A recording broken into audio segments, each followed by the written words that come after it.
नमस्कार, आपण पाहताय लोकसंदेश न्यूज आणि मी स्मिता यादव. पाहूयात काही विशेष घडामोडी. कोविड-19 धर्तीवर जिल्हा महानगरपालिका प्रशासन तसेच डॉक्टर चांगली सेवा बजावत आहेत. परंतु आता रुग्णांची संख्या झपाट्याने वाढत असल्याने मिरज सिव्हिल हॉस्पिटलची रुग्णक्षमता संपली असल्याकारणाने खासगी रुग्णालयामध्ये रुग्ण ॲडमिट होत आहेत. खासगी रुग्णालयामध्ये शासनाने मंजूर केलेली महात्मा ज्योतिबा फुले जीवनदायी आरोग्य योजना लागू आहे. सदर योजनेमध्ये पिवळ्या, केशरी व शुभ्र शिधापत्रिकेचा समावेश असून रुग्णाच्या नातेवाईकाकडून 10,000 ते 1,00,000 रुपयेपर्यंत रुग्ण खर्च म्हणून रुग्णांची व त्याच्या नातेवाईकांची पिळवणूक केली जात आहे. याबाबतचे निवेदन जिल्हा समन्वयक महात्मा ज्योतिबा फुले जीवनदायी आरोग्य योजनेचे डॉक्टर योगेश खांडेकर यांना देण्यात आले. नगरसेवक संतोष पाटील म्हणाले, अशा प्रकारे ज्या नागरिकांच्या तक्रारी आहेत त्या निवारण करण्यासाठी प्रशासनाने अधिकारी नियुक्त करावेत व त्यांचे मोबाईल नंबर प्रसिद्ध करावेत. तसेच सदर योजनेत असून ज्या दवाखान्याने पैसे घेतले असतील त्यांना ताबडतोब ते पैसे रुग्ण किंवा त्यांच्या नातेवाईकांना परत करावेत. त्याबाबत प्रशासनाने आदेश द्यावेत. अन्यथा परिस्थितीतही मदनभाऊ पाटील युवा मंचातर्फे नाईलाजास्तव आंदोलन करावे लागेल असा इशारा नगरसेवक संतोष पाटील यांनी प्रशासनास दिला. यावेळी नगरसेवक संतोष पाटील, अल्ताफ पेंढारी, संभाजी जाधव, नारायण हांडे, राजू कलाल, इर्शाद शहानूर शेख, मदनभाऊ युवा मंचाचे पदाधिकारी व कार्यकर्ते उपस्थित होते.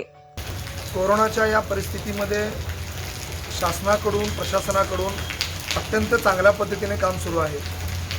अगदी आशा वर्करपासून ते ह्या सिव्हिल सर्जनपर्यंत सगळ्यांनीच अत्यंत चांगल्या पद्धतीनं काम केलं आहे. आयुक्त साहेब असू देत, SP साहेब असू देत, जिल्हाधिकारी साहेब असू देत, इव्हन दो ज्या बँक व्यावसायिकांनी कोऑपरेटिव्ह बँका, शासकीय बँकासुद्धा आत्तापर्यंत ज्या काही व्यवस्थित चालू ठेवल्या आहेत त्यांचेसुद्धा मी आभार मानतो की खरोखर अत्यंत चांगल्या पद्धतीनं तुम्ही सगळ्यांनी काम केलेलं आहे. मात्र हे काम करत असताना आत्ता जी परिस्थिती निर्माण झालेली आहे की मिरज सिव्हिल हॉस्पिटल हे पूर्णतः फुल्ल झालेलं आहे.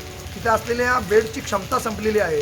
त्यामुळे ती रुग्ण ॲडमिट करायचा प्रश्न ज्यावेळी जिल्हा प्रशासनासमोर निर्माण झाला त्यावेळी त्यांनी काही खाजगी दवाखान्यांची चर्चा केली आणि काही खाजगी दवाखान्यांमध्ये सुद्धा आता रुग्ण दाखल करून घेऊन त्यावर सेवा सुरू झालेली आहे.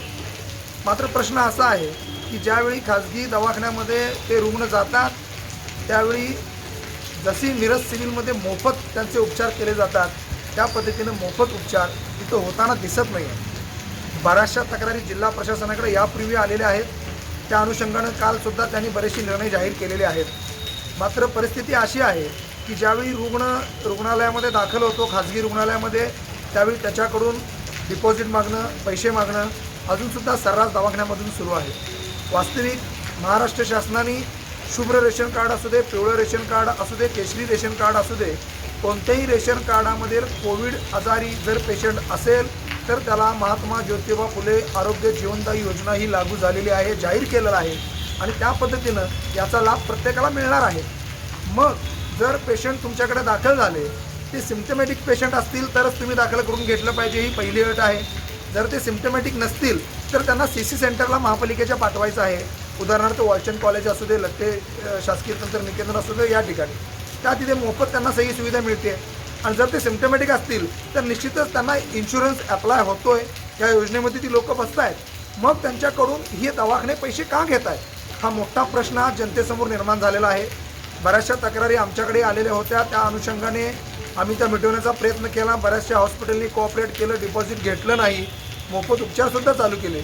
मात्र बरेचसे नामांकित हॉस्पिटल आहेत ज्यांनी 51,000 रुपये, 10,000 रुपये, 91,000 रुपये, 35,000 रुपये असे लोकांकडून मागणी केलेली आहे आणि आत्तापर्यंत लोकांनी तशी बिलं भरलेली आहेत. एक संभाजी सावंत नावाचे गृहस्थ आहेत ज्यांनी आमच्याकडे तक्रार केली लेखी स्वरूपात. त्या हॉस्पिटलमधून डिस्चार्ज होताना त्यांच्याकडून 47,000 रुपयेचं बिल त्या नामांकित हॉस्पिटलनं भरून घेतलं. त्यानुसार ती तक्रारी आज आम्ही माननीय संजय साळुंके सर CS आणि माननीय डॉक्टर योगेश जे काय समन्वयक आहेत महात्मा ज्योतिबा फुले जीवनदायी आरोग्य योजनेचे जिल्हा समन्वयक त्यांना ते निवेदन दिले आणि त्यांना सांगितले की अशा प्रकारे जे काय होतं त्याला कुठेतरी आळा घाला आणि तुमच्याकडून असे मोबाईल नंबर जाहीर करा की अशा प्रकारचे प्रश्न लोकांना निर्माण झाले तर त्या दवाखान्यातूनच त्यांनी तुम्हाला कॉल केला पाहिजे व ते प्रश्न तिथंच मिटले पाहिजे. जर अशा पद्धतीनं तुम्ही सुविधा दिली तर ठीक आहे. खाजगी हॉस्पिटलला अशा प्रकारे लोकांची लूट आणि पिळवणूक थांबवली पाहिजे. जीवनदायी योजनेमध्ये त्यांचा फॉर्म भरला गेला पाहिजे. पेशंट तिथे दाखल झाला त्याचा इन्शुरन्स क्लेम केला पाहिजे. ही हॉस्पिटलची जबाबदारी आहे आणि रुग्णांच्या नातेवाईकांनी सुद्धा हॉस्पिटलला तसं सांगितलं पाहिजे. हे जर तुम्ही केलं नाही तर हॉस्पिटल जर क्लेम केला नाही तर ते पैसे आपल्याला भरावे लागतील आणि हॉस्पिटलनं ते क्लेम केलाच पाहिजे, ही हॉस्पिटलची जबाबदारी आहे. जर का यापुढे अशा प्रकारे रुग्णांची पिळवणूक झाली तर मदन पाटील युवा मंच रस्त्यावर उतरेल. अशा परिस्थितीमध्ये आम्हाला रस्त्यावर उतरायला लावू नका ही माझी जिल्हा प्रशासनाला विनंती आहे. आणि कोणत्याही परिस्थितीमध्ये रुग्णांची पिळवणूक करू नका. ती महात्मा ज्योतिबा फुले जीवनदायी योजनेचा लाभ द्या. शासनानं जाहीर केलेली योजना आहे. लोकांच्या शासनाविषयी विनाकारण गैरसमज पसरवू नका.